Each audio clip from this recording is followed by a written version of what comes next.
गुरु प्यारी साध संगत जी, राधा स्वामी। प्यारी साध संगत जी, आप सभी के भीतर बैठे कुल मालिक को प्रणाम। आप सभी को प्रणाम।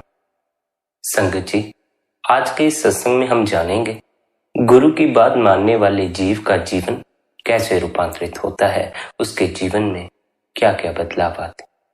सत्संग का एक एक लफ्ज ध्यान पूर्वक अंत तक श्रवण करने योग्य है। आपसे यही विनती है, सत्संग को अंत तक श्रवण करें, सत्संग का आनंद लें। साथ ही आपसे यह भी विनती है, हर रोज सत्संग सुनने के लिए आप चैनल को सब्सक्राइब कर लें, नोटिफिकेशन बेल को ऑल पर सिलेक्ट कर लें, ताकि आने वाले हर सत्संग की अपडेट आप तक पहुंचती रहे। आइए सत्संग की ओर बढ़ते हैं। सत्संग का विषय है गुरु की बात मानने वाले जीव, गुरु के उपदेश की पालना करने वाले जीव का जीवन कैसे रूपांतरित होता।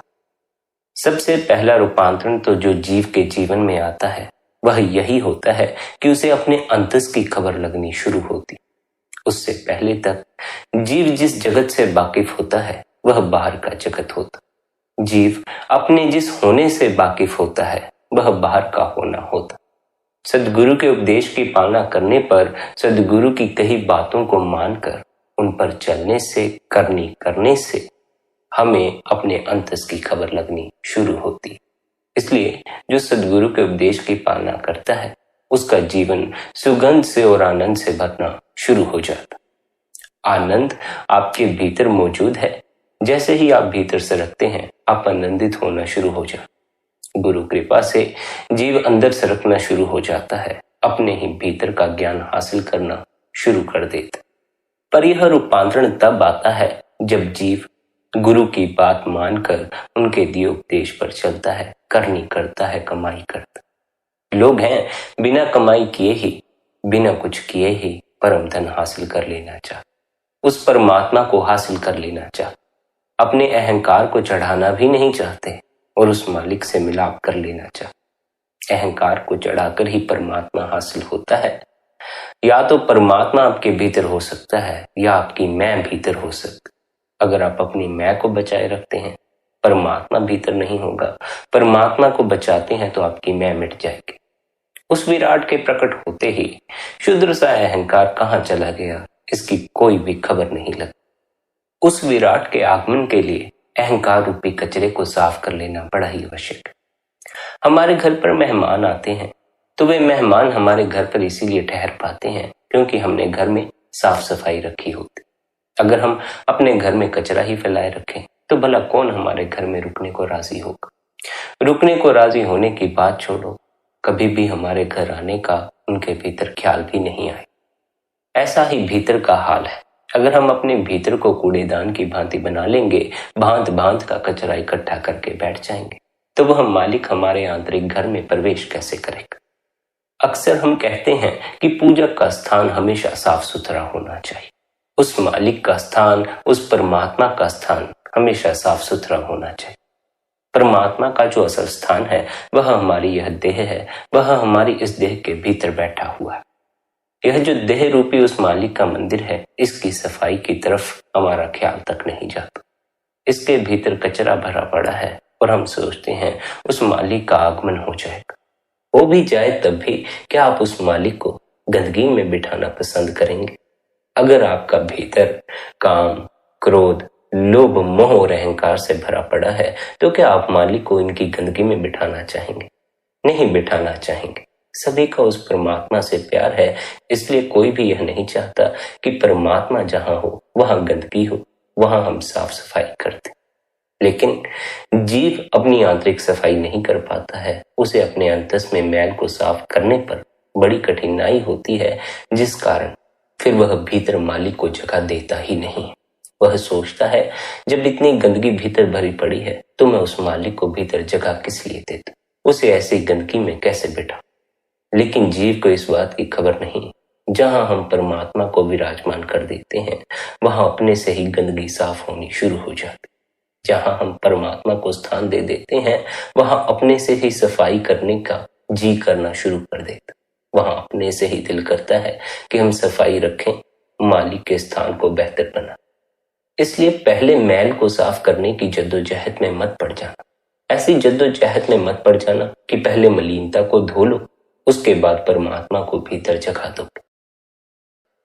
परमात्मा को भीतर पहले जगा दो, मलिनताएं अपने आप धुलना शुरू हो जाएंगी। जब आपको यह स्मरण रहेगा कि मैंने भीतर परमात्मा को निवास स्थान दे दिया है, तब फिर आप गंदगी इकट्ठा करना बंद कर दें। अगर कुछ थोड़ी बहुत गंदगी होगी भी तो उसकी आप सफाई कर लेंगे। जब तक आप परमात्मा को भीतर जगह नहीं देते हैं, तब तक आपका दिल नहीं करेगा कि आप मलिनताओं से ऊपर उठें। आपका दिल नहीं करेगा आप काम से ऊपर उठें, क्रोध से ऊपर उठें। जिसको यह स्मरण आ गया मैंने भीतर परमात्मा को जगह दे दी है, वह भीतर बैठा हुआ है, वही काम, क्रोध, लोभ, मोह और अहंकार से ऊपर उठने की तैयारी करता। यह तैयारी 1-2 दिन में नहीं हो जाती है, कुछ महीनों में नहीं हो जाती। इस तैयारी के पीछे जन्मों जन्मों का हिसाब छिपा होता। जन्मों जन्मों से हम उस परमात्मा से मिलाप करने की कोशिश में लगे हों, लेकिन उस मालिक से मिलाप अब तक हो नहीं पाया। अगर हो गया होता तो हम इस संसार में ठोकरें नहीं खा रहे होते।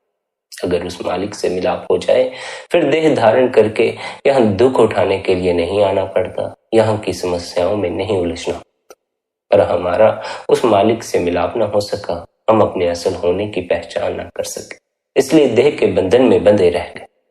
देह के बंधन से मुक्त होना ही मनुष्य जन्म का असल उद्देश्य है, क्योंकि देह के बंधन से मुक्त होकर ही आनंद की वर्षा होती है। तब कहीं जाकर जीव परम स्वतंत्रता का अनुभव करता। परम स्वतंत्र होने की यात्रा जन्मों जन्मों से चली आ रही है। जब से आत्मा देह के बंधन में बंधी है, जब से इसकी पूर्ण स्वतंत्रता छिन चुकी, तभी से यह स्वतंत्र होना चाहती। और इसे पता है स्वतंत्र होने का एक ही तरीका है, अपने को मालिक में समा देना। इस देह के मोह से ऊपर उठकर उस परम प्यारे की खोज करना, उस परम प्यारे से प्यार करना, उसके ही होकर उसी में समा जाओ। इसलिए आत्मा तो जन्मों जन्मों से परमात्मा को ही खोजती है, लेकिन जब मन बीच में आकर खड़ा हो जाता है तो खोज की पूरी दिशा ही बदल जाती। जो खोजने निकलता है परमात्मा को, वह खोजने निकल जाता है धन, पद, यश, परिवार। जो खोजने निकलता है आनंद को, वह जीवन में सुख से ज्यादा कुछ खोज नहीं पाता। सुख है बाहर, आनंद है भीतर। आनंद और सुख में यह भेद है कि एक बार अगर आपको आनंद का अनुभव हो गया, फिर वह अनुभव कभी विलीन नहीं होता। आनंद का अनुभव हो जाए फिर कोई भी दुख आपको तंग नहीं कर सकता, कोई परेशानी, कोई तनाव की बात आपको तंग नहीं कर सकती। सुख वो होता है जिसके होने के बावजूद आपका तनाव बना रहता, जिसके होने के बावजूद आपकी परेशानियां, आपके दुख बने रहते। आनंद आपको तनाव मुक्त करता है, विचारों की भीड़ से खाली करता। सुख आपके तनाव को बढ़ाता है और जीवन की भागदौड़ को भी बढ़ा देता। जो सुख के पीछे लग जाते हैं वे सुख को हासिल करने की दौड़ में इस कदर पड़ते हैं कि सुख की दौड़ में ही दुखी होते चले जाते। जो यह सोचकर सुख की खोज में निकलते हैं सुख होगा, सुख होने के बाद सारा तनाव दूर हो जाएगा, उनका तनाव और भी दुगना होता चला जाता। सुख है बाहर, आनंद है भीतर। बाहर जब आप भागते हैं, बाहर जो कुछ हासिल करते हैं, फिर चाहे वह सुख के साधन ही क्यों ना, वे आपके तनाव को बढ़ाते हैं, आपके दुख को बढ़ाते। लेकिन जो आपका आंतरिक आनंद है वह अगर हासिल हो जाए तो जीवन भर का जितना तनाव इकट्ठा हुआ है, जितनी मैल इकट्ठी हुई है, सारी एक क्षण में धुल जाती। इसलिए सभी संत सद्गुरुओं ने, पूर्ण महात्माओं ने जीव को सदा आंतरिक आनंद की प्राप्ति का उपदेश दिया।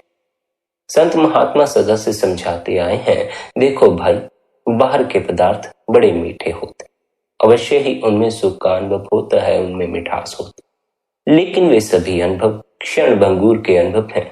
कुछ समय बाद वे सभी अनुभव विलीन हो जाएंगे। कुछ समय बाद जब बाहर से सुख मिलना बंद हो जाएगा, बाहर से धन से सुख मिलना बंद हो जाएगा, मकान से सुख मिलना बंद हो जाएगा, परिवार से सुख मिलना बंद हो जाएगा, तो फिर दुख में घिर जाओगे, तब फिर परेशानियों से घिर जाओगे। फिर जिन चीजों को सुख के खातिर हासिल किया था, इकट्ठा किया था, उन्हीं से दुख उत्पन्न होना शुरू हो जाए। धन हासिल किया था सुख की खातिर, लेकिन धन ही दुख बनना शुरू हो जाएगा। और इकट्ठा कर लूं, और अपने खाते भर लूं, इस दौड़ में पड़ जाओ। जैसे जैसे धन इकट्ठा होता जाएगा, खाते भरते चले जाएंगे, वैसे ही चोर लुटेरों का डर भी सताना शुरू हो जाएगा। परिवार बनाया था, परिवार में सुख नजर आता था। थोड़े समय के लिए सुख का अनुभव होता है, लेकिन फिर परिवार ही दुख बनना शुरू हो जाता है। परिवार की परेशानियां सर पर आ जाती। जब तक हम अकेले होते हैं, हमारी शादी नहीं हुई होती, तब तक हमारे सर पर परिवार की चिंता नहीं होती। तब तक परिवार की चिंता पिता को होती है और हम पिता के भरोसे होते। पिता परिवार को संभालता। जब हमारी शादी हो जाती है, हमारा अपना परिवार बन जाता है, अपनी पत्नी, अपना पति, अपने बच्चे बन जाते, तब हमारे सर नई परेशानियां आ जाती। वे परेशानियां जो कभी हमारे जीवन में थी ही नहीं, जिनका हमसे कोई संबंध था ही नहीं। हम तो अकेले आए थे, अपनी परेशानियां लेकर आए थे, अपनी परेशानियां लेकर ही चले जाना था। लेकिन बीच रास्ते में जब हम सफर बना लेते हैं, जब हम अकेले नहीं रह जाते, तब फिर अपनी ही परेशानियां नहीं होती, दूसरे की परेशानियां भी सर पर आती। परिवार की परेशानियां, परिवार की चिंता सर पर आती है। पत्नी को कोई समस्या है, वह आपकी भी समस्या है। पति को कोई समस्या है, वह आपकी भी समस्या। बच्चों की अगर कोई समस्या है, तो फिर वह आपकी भी समस्या। जब तक बच्चे नहीं थे, तब तक बच्चों की कोई चिंता नहीं थी, उनकी कोई परेशानी अपने सर पर नहीं।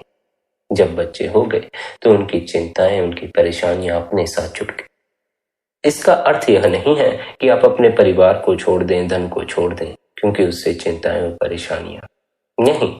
इस कहने का अर्थ केवल इतना ही है कि आप इस बात को समझ जाएं, बाहर इस संसार में जो कुछ मिलता है, उसके साथ दुख और परेशानियां आती ही हैं। अगर आप इस भुलेखे में बैठे रहेंगे कि बाहर से सब कुछ हासिल करके आप आनंदित हो जाएं, तो इस भुलेखे में बैठे रहने से आनंदित होने का कोई संबंध नहीं है। आनंद बाहर से नहीं, भीतर से उपलब्ध होता है। इसलिए अगर आप भीतर उतर जाते हैं, भीतर के आनंद को हासिल कर लेते हैं, तब फिर उसे हासिल करने के बाद आपको बाहर की कोई परेशानी, कोई दुख छू तक नहीं सकता। अगर आप भीतर से आनंदित हो जाएं, तो फिर आप बाहर कितने ही दुखों में घिरे रहें, वे आपको किसी तरह का कोई नुकसान नहीं पहुंचा सकेंगे। लेकिन अगर आप भीतर से दुखी हो गए, तब फिर आप बाहर के दुखों से कभी भी बच नहीं पाएंगे। वे और भी दुगने और भी बड़े मालूम पड़ने शुरू हो जाए। इसलिए अपने भीतर रूपांतरण लाना है, अपने भीतर की हालत को बदलना है। अभी तो हम अपने को भीतर दुखी किए बैठे हैं, अब हमने अपने को भीतर आनंदित कर लिया। हमने ही अपने को दुखी भी किया है, हम ही अपने को आनंदित भी कर सकते हैं। इसलिए सद्गुरु सदा कहता है, यह करनी का मार्ग है, बातों का मजमून नहीं। जब तक आप अपने को रूपांतरित करने की तैयारी नहीं करेंगे, जब तक आप अपने में सुधार लाने के लिए तैयार नहीं होंगे, तब तक ना सद्गुरु कुछ कर सकता है, ना वह परमात्मा कुछ कर सकता। अगर आप चले ही नहीं, तो मंजिल पर पहुंचेंगे कैसे? सतगुरु, वह परमात्मा, आपको मंजिल पर पहुंचने का मार्ग दिखा देते।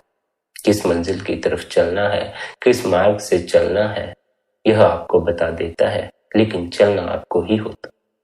अगर जीव कहे, नहीं मैं चलना नहीं चाहता, आप मेरे चले बगैर ही मुझे मेरी मंजिल पर पहुंचा दे, तब फिर इससे बड़ी मूर्खता और क्या हो सकती।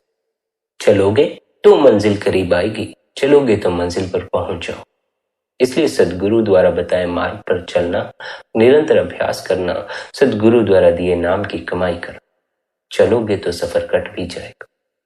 एक बड़ा प्यारा गीत है, आपने सुना होगा, चलें तो कट ही जाएगा सफर, आहिस्ता आहिस्ता मिलेगी उनकी नजरों से नजर, आहिस्ता आहिस्ता। आहिस्ता आहिस्ता सब होता, आहिस्ता आहिस्ता हम बड़े होते हैं, आहिस्ता आहिस्ता ही हम परमात्मा की तरफ बढ़ना शुरू कर दें। जब हम जवान होते हैं, तब मालिक की याद थोड़ी आती। ये तो जैसे जैसे जवानी में दुख का अनुभव बढ़ता चला जाता, चिंताएं परेशानियां बढ़ती चली जाती हैं, परमात्मा की याद आनी शुरू हो जाती। करीब करीब 28 की उम्र में आते आते बहुत से जीवों का परमात्मा की तरफ झुकाव हो जाता। वे जीव भी फिर मालिक के आगे सर झुकाना शुरू कर देते हैं, जो कभी कहते थे हम परमात्मा पर विश्वास नहीं करते। बड़े कम ऐसे जीव होते हैं जो इस बात पर कट्टरता से खड़े हो पाते हैं कि हम मालिक पर विश्वास नहीं करते, वरना बहुत से जीवों को तो अपनी इस अकड़ को तोड़ना ही पड़ता, टूट ही जाती है। ऐसे ऐसे दुख जीवन में आते हैं, ऐसी ऐसी घटनाएं जीवन में हो जाती। फिर अगर कोई सहारा नजर आता है तो वह परमात्मा ही नजर आता है, लेकिन वह परमात्मा जल्दबाजी करने से नहीं मिलता, आहिस्ता आहिस्ता मिलता। जो सब्र रखते हैं, जो सब्र रखकर बंदगी करते हैं, निरंतर अपने भीतर उतरकर उस मालिक की खोज करते हैं, वे देर सवेर उस मालिक तक पहुंच जाते। लेकिन जो उस परमात्मा को जल्दबाजी में पाने में लग जाता, वह जीवन में भूल कर जाता, क्योंकि जल्दबाजी में उसे पाने के चक्कर में वह कभी ठहर नहीं पाता। एक गुरु के पास जाएगा, देखेगा कुछ दिन अभ्यास करके, देखेगा कुछ दिन उस गुरु की बात मान के, जब कुछ दिनों बाद अनुभव नहीं होगा तब फिर दूसरी जगह भागेगा। क्यों? क्योंकि उसे जल्दबाजी में परमात्मा चाहिए। वह चाहता है कि एक दो दिन में ही मिल जाए, एक दो दिन में ही वह आनंदित हो जाए। जहां आत्मा जन्मों जन्मों से मालिक से मिलने के लिए सब्र करती आ रही है, वहां कुछ साल सब्र करने में कठिनाई ही क्या है। लेकिन जीव उतावला हो जा, भूल जाता है कि जन्मों जन्मों की यात्रा है, सोचता है अभी अभी यात्रा शुरू हुई है, इसी जन्म में मालिक की खोज में लगा है, इसी जन्म में मालिक की खोज को पूरा कर लेगा। जब से आत्मा इस संसार में उतरी है, तभी से जीव परमात्मा की खोज में लगा हुआ। एक एक व्यक्ति उस मालिक से मिलाप की खोज में लगा हुआ है, उससे मिलन की यात्रा में लगा हुआ। मालिक से मिलने का अर्थ है आनंदित हो जाना, सभी दुखों से मुक्त हो जाना। सभी जीव आनंदित होना चाहते हैं, दुखों और परेशानियों से मुक्त होना चाहते। सभी चाहते हैं कि हम जिएं तो कम से कम आनंद में तो जिएं। यह कैसा जीवन है जहां हम दुख में जी रहे हैं। अगर दुख इकट्ठा करने के लिए कुछ नहीं भी कर रहे हैं, तब भी जीवन में दुख बना हुआ है, निराशा बनी हुई है। किस बात की निराशा है, किस बात का दुख है, इस बात की जीव को समझ नहीं है। उसे समझाने की खातिर ही वह कुल मालिक सदगुरु की देह लेकर इस संसार में हमारे बीच में आता, हमें समझाता है कि यह जो दुख है, यह जो निराशा है, यह इसलिए पैदा होता है क्योंकि आत्मा का मालिक से मिलाप नहीं हो पा रहा। आत्मा जन्मों जन्मों से मालिक से बिछड़ी है, उससे मिलाप करना चाहती। जन्मों जन्मों से जिससे बिछड़ गए हो, उसकी याद में आत्मा हर पल रोती है, हर पल उसके बिछोड़े के दुख में बैठी रहे। जब तक आत्मा और परमात्मा का मिलाप नहीं होता, यह बिछोड़े का दुख दूर नहीं होता। तब तक आपको जीवन में ऐसा अनुभव होता ही रहेगा कि कुछ है जो अभी भी बाकी है, कुछ है जो भरे से भर नहीं रहा, कोई है जो इतनी भीड़ में रहकर भी ऐसा लगता है कि अभी मिला नहीं। ऐसा एक जीव के साथ नहीं, हर एक जीव के साथ होता। सभी को ऐसा अनुभव होता है कि अभी कुछ है जो हमें मिला नहीं, कुछ शेष रह गया है, कुछ अभी पाना बाकी रह गया। लेकिन उस पाने की जो असल दौड़ है, वह अक्सर जीव मन के कहे करता है, मन की प्यास समझ लेता है, आत्मा की प्यास नहीं पहचान पाता। जब जीव मन की प्यास समझकर मन की प्यास बुझाने में लग जाता है, तब वह भूल में पड़ जाता है, क्योंकि मन की प्यास कभी बुझाई नहीं जा सकती। मन की प्यास तो ऐसी है, जितना इसे बुझाने में लगोगे उतनी बढ़ती जाएगी। लेकिन आत्मा की प्यास ऐसी है, अगर उसे बुझाने के लिए कुछ घड़ियां भी अपने भीतर उतर जाओ तो वह बुझनी शुरू हो जाती। कुछ घड़ियां अपने साथ बिता लेने पर, अपने ही भीतर उतर जाने पर हमारी आत्मा को तृप्ति का अनुभव होना शुरू हो जाता। लेकिन हम अपने साथ समय बिताते ही नहीं, या हम दूसरों के साथ समय बिताने में लगे हैं, या मन के साथ समय बिताने में लगे हैं, या बुद्धि के साथ समय बिताने में लगे हैं, या देह के साथ समय बिताने में लगे। अपने साथ हम कभी भी समय नहीं बिताते, हम अपने होने में कभी भी नहीं ठहरते, अपने असल की पहचान करने के लिए समय नहीं निकालते। हमें तो यह तक नहीं पता हमारा असल होना क्या है, हमें अपने असल होने की कोई खबर ही नहीं। सतगुरु कहता है कि हर जीव का असल होना उसकी आत्मा है, जो कि उसकी देह के भीतर छिपी हुई है, लेकिन जीव को अपनी आत्मा का कोई अनुभव नहीं। सभी को अपनी देह का अनुभव है, इसलिए कोई भी सदगुरु की बात पर ज्यादा गौर नहीं करता। सभी जीव सदगुरु से इसलिए नहीं जुड़ते हैं कि उन्हें सदगुरु का उपदेश समझ आ जाता। अधिकांश जीव तो इसलिए जुड़ते हैं क्योंकि उनकी अपनी कुछ इच्छाएं हैं, कुछ मांगे। वे उस मालिक से, उस सदगुरु से कुछ मांगना चाहते हैं, इसलिए उससे जुड़ जाते। मांगते भी फिर जरूरत के हिसाब से थोड़ी है, बेहदे बेसुधे मांगना शुरू कर देते। जो मन आए वही मांगना शुरू कर देते हैं और साथ में यह कहना शुरू कर देते हैं, हे सतगुरु, मेरी यह बात मानो, मुझे यह दिला दो। हे परमात्मा, मुझे यह चाहिए, मेरी यह बात मान, मैं तेरा आभारी रहूंगा। हम सदा चाहते हैं कि परमात्मा हमारी माने, सदगुरु हमारी माने, लेकिन हम कभी भी सदगुरु की नहीं मानते। देखो, सदगुरु तो हमारी कई बातें मान लेता है, कई हमारी मांगें पूरी भी कर देता है, लेकिन हम लोग उसकी एक बात नहीं मान पाते।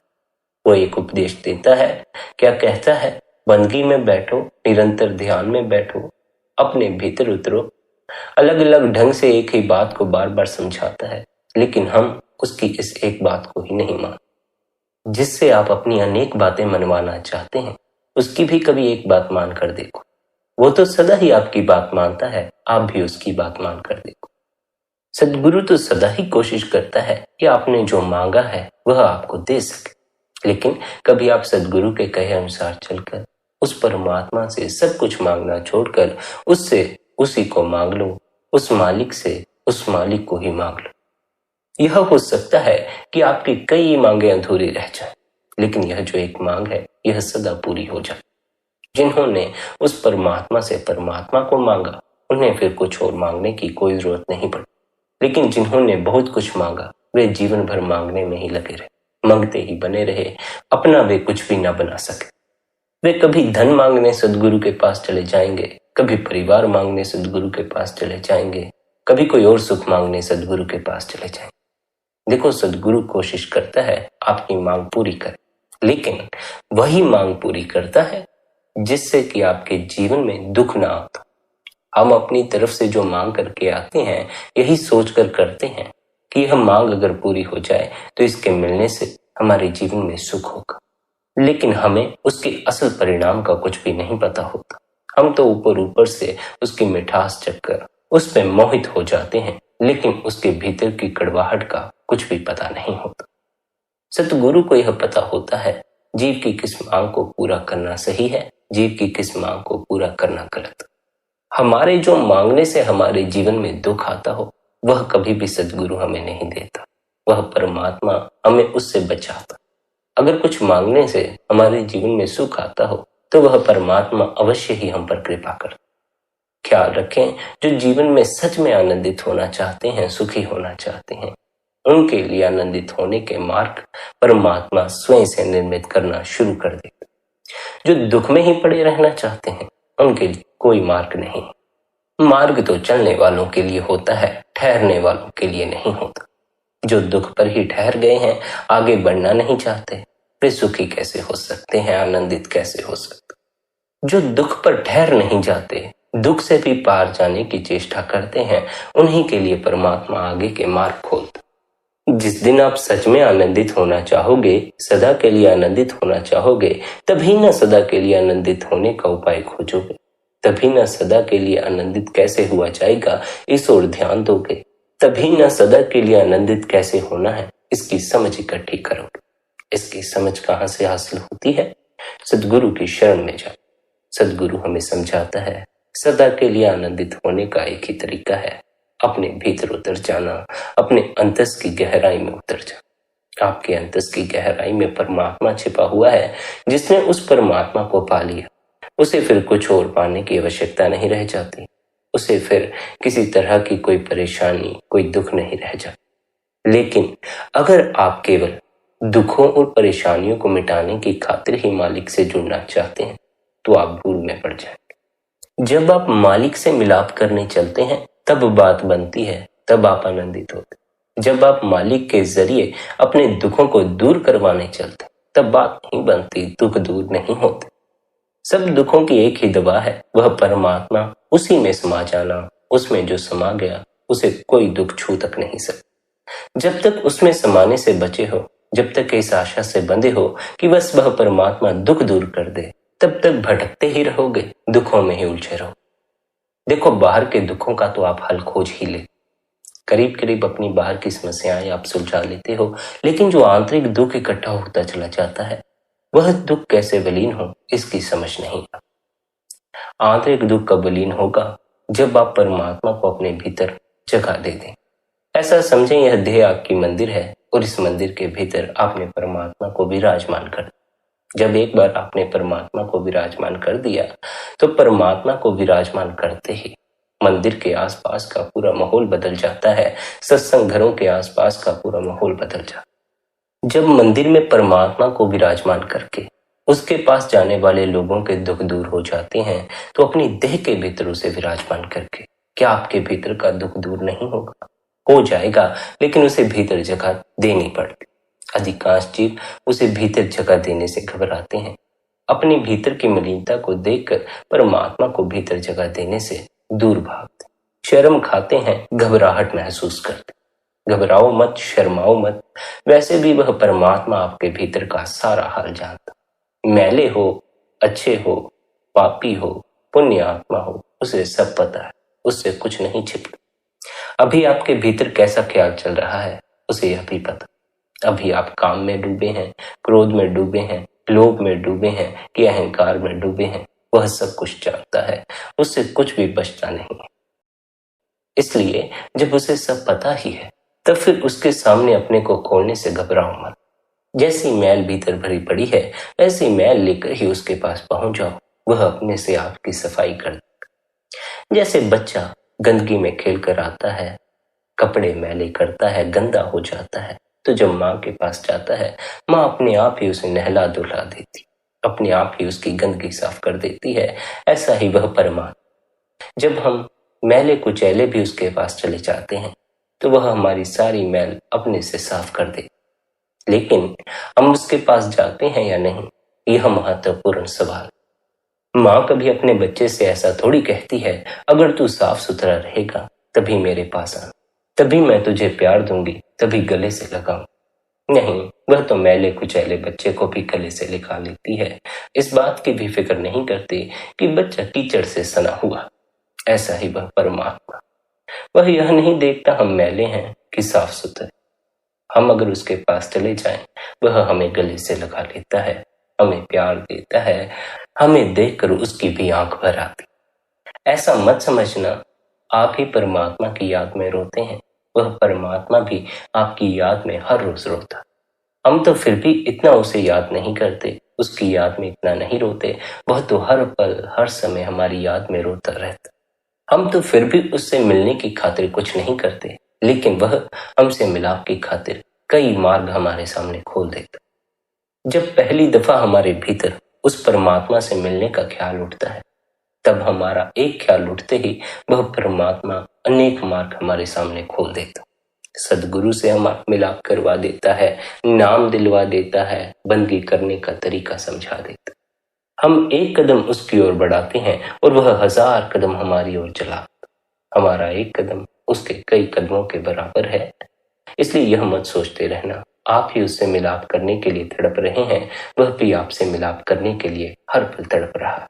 उसकी इस तड़प को और आपकी इस तड़प को आपकी मर्जी के बगैर मिटाया नहीं जा सकता। अगर आप जिद पर ही बैठ जाएं कि मुझे संसार में ही उलझना है, बाहर ही बाहर भटकना है, पदार्थों के मोह में पड़े रहना है, तो फिर उससे कोई भी आपका मिलाप नहीं करवा सकता। जिस दिन आपकी मर्जी उस मालिक से मिलने की होती है, उसी दिन आप उससे मिलने के लिए कोई उपाय करते हैं, उससे मिलने के लिए पूजा करते हैं, प्रार्थना करते हैं। उस परमात्मा से मिलन की यह यात्रा आपके चले बगैर पूरी नहीं हो सकती। इसलिए चलें, कमाई करें, निरंतर अभ्यास करते रहें। जो जीव सदगुरु की बात मानता है, सदगुरु के इस उद्देश्य की पालना करता है, उसका पूरा जीवन ही रूपांतरित हो जाता। जब हम सदगुरु के कहे अनुसार सदगुरु की बात मानकर अपने भीतर ही उस मालिक को खोजना शुरू करते हैं, तो पहली दफा हमें अपने अंतस का अनुभव होता। अंतस का वह अनुभव ही आनंद का अनुभव होता। जब तक आप भीतर अनुभव के तल तक नहीं सरक गए, जब तक आपको भीतर अनुभव होने शुरू नहीं हो गए, तब तक आपको इस बात पर विश्वास नहीं होगा कि अंतस में कुछ है, अंतस जैसा भी कुछ है। इसलिए सदगुरु सदा समझाता है कि समझने में मत पड़े रहना, क्योंकि समझने से यह समझ में नहीं आएगा, अनुभव से समझ में आएगा। अनुभव के लिए कुछ करो, अनुभव के लिए ही हम बंदगी करते हैं, अनुभव के लिए ही हम ध्यान करते हैं। एक बार जब भीतर का अनुभव हासिल हो जाए, तब फिर हमारी जितनी धारणाएं हैं, मान्यताएं हैं, उन्हें गिरने में एक पल भी नहीं लगता। अंतस की जो समझ है, यह समझ अनुभव के बाद पैदा होती। अंतस का जो ज्ञान है पहले अनुभव में आता है, फिर ज्ञान हासिल होता। जैसे प्रेम है, पहले हो जाता है, बाद में उसके होने की समझ आती। इसलिए समझ से अनुभव तक पहुंचने की चेष्टा में मत लगे रहना। अनुभव हासिल करने की तैयारी करो। अनुभव हासिल हो जाए फिर अपने आप ही समझ पैदा हो जाती। इसी कारण से पूर्ण सद्गुरुओं ने समझ को भी बाधा बताया। जो समझ पर अटके रहते हैं वे समझने में ही लगे रहते हैं, अंतस क्या है, आत्मा क्या है, परमात्मा क्या है। समझने से वह परमात्मा समझ में नहीं आता, समझने से आत्मा की समझ नहीं लगती, अनुभव से उसकी समझ जरूर पैदा हो जाए। लेकिन वह जो समझ पैदा होती है वह उस विराट का व्याख्यान करने में समर्थ नहीं होगा।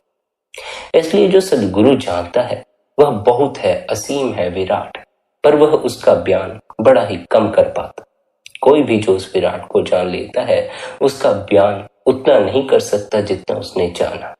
असल में उस परमात्मा को पूरा जाना ही नहीं जा सकता। वह असीम है, उसकी कोई सीमा नहीं है। इसलिए उस असीम परमात्मा का व्याख्यान नहीं किया जा सकता। थोड़े बहुत इशारे उसकी तरफ जरूर किए जा सकते हैं, और उन इशारों को अगर कोई जीव पकड़ ले तो अवश्य ही वह अपने भीतर उस असीम परमात्मा के अनुभव तक पहुंच सकता है। और उस अनुभव तक पहुंचने के बाद उस परमात्मा को समझने की, उस परमात्मा के बारे में जानने की कोई जिज्ञासा नहीं रह जाती। बस उससे मिलाप हो गया, फिर कुछ सोचने समझने की आवश्यकता नहीं रह जाती। फिर अपनी अकल लड़ाने की कोई जरूरत नहीं। अपनी अकल तो तब तक ही हमें लड़ानी पड़ती है जब तक हमें आंतरिक अनुभव हासिल नहीं हो। आंतरिक अनुभव के हासिल होते ही हमारी सारी समझ मर जाती, क्योंकि हमारी समझ की एक सीमा है, वह परमात्मा, उसकी कोई सीमा नहीं। अगर हम अपने समझ से उसे समझाने का प्रयास करेंगे तो कभी भी किसी को उसके बारे में पूरा नहीं समझा सकते। हर कोई उसका अनुभव जरूर कर सकता है, लेकिन उसके बारे में समझ नहीं सकता। इसलिए अनुभव की तरफ बढ़ना है, और अनुभव की खातिर समझ को छोड़ना पड़ता। जब आप ध्यान में जाते हैं तो पहले शरीर से अपने तदात्म को तोड़ना पड़ता है, इंद्रियों से अपने को हटाना पड़ता है, फिर मन से हटाना पड़ता है, फिर बुद्धि से हटाना पड़ता है। बुद्धि को छोड़कर, समझ को छोड़कर वह समझ में आना शुरू होता है जो कि समझा नहीं जा सकता। बड़ी अजीब बात है कि अनुभव के बाद उस विराट की समझ आनी शुरू होती, लेकिन अनुभव से पहले जितनी हम उसके बारे में समझ इकट्ठी करते हैं वह सारी समझ किसी काम की नहीं होती, व्यर्थ की होती। उससे पहले तो वे सारी समझ हमारी अपनी मान्यताओं और धारणाओं के कारण इकट्ठी होती है। हम उसी के इर्द गिर्द घूमते हैं, उससे विपरीत उस परमात्मा की कल्पना ही नहीं कर पाते। वह परमात्मा हमारी मान्यताओं और धारणाओं से कई परे। इसलिए अपनी इन मान्यताओं को गिर जाने दो, अपने इस मन को गिर जाने दो, अपनी इस समझ को गिर जाने दो। इनके गिरते ही परमात्मा में ठहर जाओ। इन्हें गिराने की तैयारी ही भजन बंदगी की तैयारी है, ध्यान की तैयारी है। निरंतर ध्यान में बैठो, निरंतर अपने भीतर उतरो, कुछ समय अपने भीतर उतरने के लिए निकालो, सद्गुरु की बात मानो, उसके इस उपदेश पर अमल करो, फिर देखो जीवन में कैसे रूपांतरण आता। फिर दुख, तकलीफें, तनाव अपने आप ही दूर होना शुरू हो जाएगा। फिर जीवन में आनंद का अनुभव करोगे, फिर जीवन में आराम और चैन का अनुभव करोगे। सद्गुरु की बात मानो, सद्गुरु की बात मानोगे, उसके उपदेश पर चलोगे, निरंतर बंदगी करोगे, तो फिर घर का माहौल भी बदलना शुरू होगा। हर उस जगह का माहौल बदलना शुरू हो जाएगा जहां भी आप जाएंगे।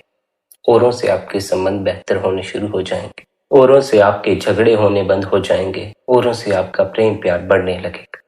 लेकिन अगर कोई इसी आशा से मालिक की भक्ति करने लग जाए कि दूसरों से मेरे संबंध बेहतर हो जाएं, दूसरे मुझे प्यार दें, तो वह भूल में पड़ जाएगा। अपनी तरफ से ऐसी मांग नहीं रखनी है, अपनी तरफ से तो उस मालिक से मिलना, उससे मिलाप की यात्रा में चलते चलते अगर मार्ग पर कोई प्रेम करने वाला मिल जाए तो कुछ घड़ी उसके पास बैठ लेना, उससे प्रेम कर ले। अगर मार्ग पर कोई आपको भोजन कराने वाला मिल जाए तो उसके हाथों का भोजन कर लेना, उसे धन्यवाद कर देना। लेकिन यह सदा स्मरण रखना, मार्ग पर ही मत ठहर जाना। मार्ग पर ठहर गए मंजिल पर ना पहुंच सकोगे। लेकिन मंजिल को भी लक्ष्य बनाकर मत बैठ जाना। ऐसा नहीं कि लक्ष्य पर पहुंचने की जद्दोजहद में ही पड़ जाए। लोग हैं जो परमात्मा को पाने की खातिर इतनी जल्दबाजी में पड़े हुए हैं, इतनी जगह हाथ पैर मारते हैं कि उससे मिलना तो दूर, उससे और भी ज्यादा दूर होते चले जाते।